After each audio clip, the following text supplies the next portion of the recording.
पिछले एपिसोड में आपने देखा माइटी एवेंजर्स और underground new Avengers Skrull ship से निकले हुए सुपर हीरो से भिड़ना शुरू करते हैं। पर तभी इस टाइम के एवेंजर्स को पता लगता है कि कुछ पुराने एवेंजर्स स्क्रल्स हैं, लेकिन उन्हीं में से एक मॉकिंगबर्ड हॉकाई को बताती है कि वो स्क्रल नहीं है, ना ही कैप्टन अमेरिका स्क्रल है। दूसरी तरफ एक स्क्रल आर्माडा न्यूयॉर्क के ऊपर अटैक करना शुरू कर रहा है।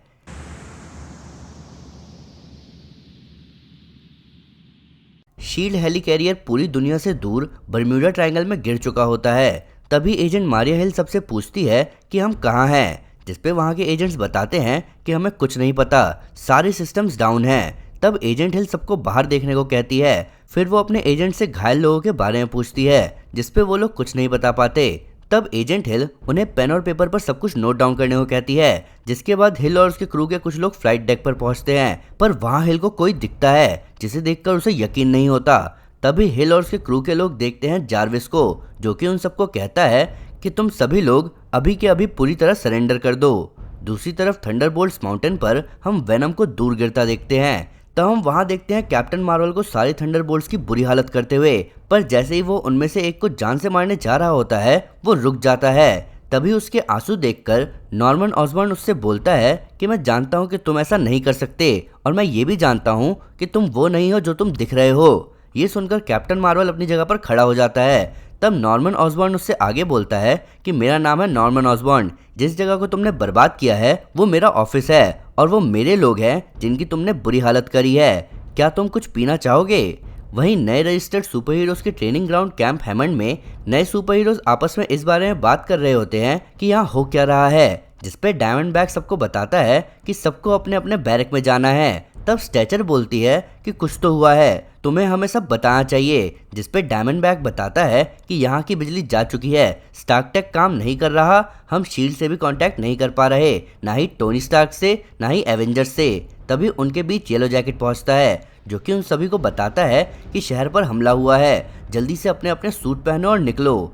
न्यूयॉर्क के टाइम स्क्वायर में यंग एवेंजर्स वहां के सिविलियंस को स्क्रल्स के अटैक से बचाने की कोशिश कर रहे होते हैं। तभी विजन यंग एवेंजर्स को बताता है कि वो किसी से भी कम्युनिकेट नहीं कर पा रहा। तभी हल्कलिंग कहता है कि मैं आधा स्क्रल हूँ, शायद ये लोग मुझसे बात करें। वहीं वीकन वहां के लोगों को बचाते हुए सबसे पूछता है कि न्यूयॉर्क में 8000 से भी ज्यादा सुपर हीरोज हैं, पर अभी वो सब कहाँ हैं? जिसपे विजन उनसे कहता है कि मुझे डर है कि स्टार्क टेक कॉम्प्रोमाइज हो चुका है, और ये शायद कोई अटैक नहीं बल्कि एक फुल स्केल इन्वेजन है। तभी हल्कलिंग स्क्रल्स के पास जाके बोलता है कि एम्पायर के लोगों, मेरा नाम है हल्कलिंग, मैं प्रिंसेस एनेल का बेटा हूँ, तुम्हें ये सब रोकना होगा। पर इससे पहले वो आगे कुछ बोलता, सारे स्क्रल्स उस पर अटैक कर देते हैं। जिसके बाद वो आते हैं वीकन के पीछे, और तभी एक जाइंट स्क्रल वीकन को एक पंच में ढेर कर देता है। तभी केट सबको कहती है कि चिंता मत करो, सब ठीक हो जाएगा, क्योंकि वो वहां पर देखती है इनिशिएटिव को। और तभी डायमंडबैग उन सारे स्क्रल्स में से एक के मुंह पर एक जबरदस्त पंच मारता है, और तभी इनिशिएटिव और स्क्रल्स की लड़ाई शुरू होती है, और वहीं कुछ रिपोर्टर्स ये सब कुछ कैप्चर कर रहे होते हैं। दूसरी तरफ सैवेज लैंड में हम स्पाइडर वुमन को देखते हैं, जो कि सैवेज लैंड की पुरानी लैब की तरफ बढ़ रही होती है। पर तभी उसकी नजर पड़ती है ईगो पर, और अगले ही पल वो उस पर अटैक कर देती है। तब ईगो जेसिका यानी कि स्पाइडर वुमन को समझाती है कि वो कोई स्क्रल नहीं है, जिसपे जेसिका कहती है कि मैं जानती हूँ, और वो उस पर एक जोरदार वार करके उसे वहीं ढेर कर देती है। तब वो ईगो को बेहोश करके पहुंचती है टोनी के पास, जो कि अपने आर्मर को ठीक करने की कोशिश कर रहा होता है। तभी जेसिका उससे पूछती है कि वो कैसा है, जिस पर टोनी का ध्यान उसकी तरफ जाता है। तब टोनी कहता है कि मेरी बात का बुरा मत मानना, पर जब तक मैं ये ठीक नहीं कर देता मैं किसी से भी बात नहीं कर पाऊंगा। जिसपे जेसिका कहती है कि तुम अब आराम करो, तुमने कर दिखाया। तभी टोनी जेसिका की तरफ देखता है। तब वो आगे बोलती है कि अर्थ पर तुम्हारा काम पूरा हुआ। टोनी जेसिका से पूछता है कि कौन सा काम, जिसपे जेसिका उसे बताती है कि तुम्हें आर्माडा के सबसे महान सोल्जर के नाम से जाना जाएगा। तभी टोनी उसे रुकने को बोलता है, पर जेसिका आगे कहती है कि मेरा प्यार हमेशा तुम्हारे साथ है, तुम्हारी रानी का प्यार। और तभी वो टोनी को किस करती है।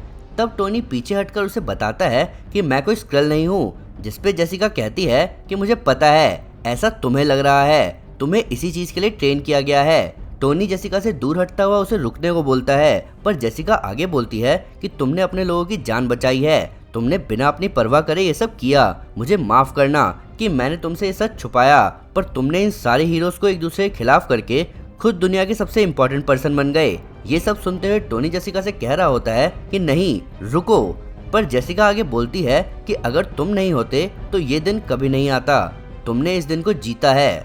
दूसरी तरफ टाइम स्क्वायर में एक जाइंट स्क्रल स्टैचर का गला पकड़ के उसे दूर फेंक देता है और तभी वो सारे स्कल्स अपनी एलियन लैंग्वेज में कुछ बोलते हैं और अपने हाथों को उठाते हैं और अगले ही पल सारे स्कल्स अपनी पावर से उन सारे सुपर हीरोज को अपनी जगह पर रोक देते हैं और ये सब कुछ मीडिया वाले रिकॉर्ड कर रहे होते हैं। तब विजन अपनी जगह पर रुके हुए बोलता है कि ये सब कुछ ज्यादा देर नहीं चल पाएगा, दूसरे तुम्हें रोकने आ रहे हैं। पर तभी विजन का सर फट जाता है और एक दूसरा स्क्रल अपनी एलियन भाषा में कुछ बोलता हुआ प्रोटॉन की तरफ बढ़ता है और तभी वो अपनी पावर से प्रोटॉन को बेहोश कर देता है। पर इससे पहले बाकी स्क्रल दूसरे सुपर हीरोज का कुछ कर पाते, वो सारे स्क्रल्स एक वाइब्रेशन फील करते हैं और अगले ही पल उनमें से एक स्क्रल का सर फट जाता है और तभी हम देखते हैं निक फ्यूरी को एक बड़ी सी गन पकड़े हुए, जिनके साथ होते हैं उनके नए हाउलिंग commandos. Let's have a bit of fun till I downfall, my love. If you feel like I do right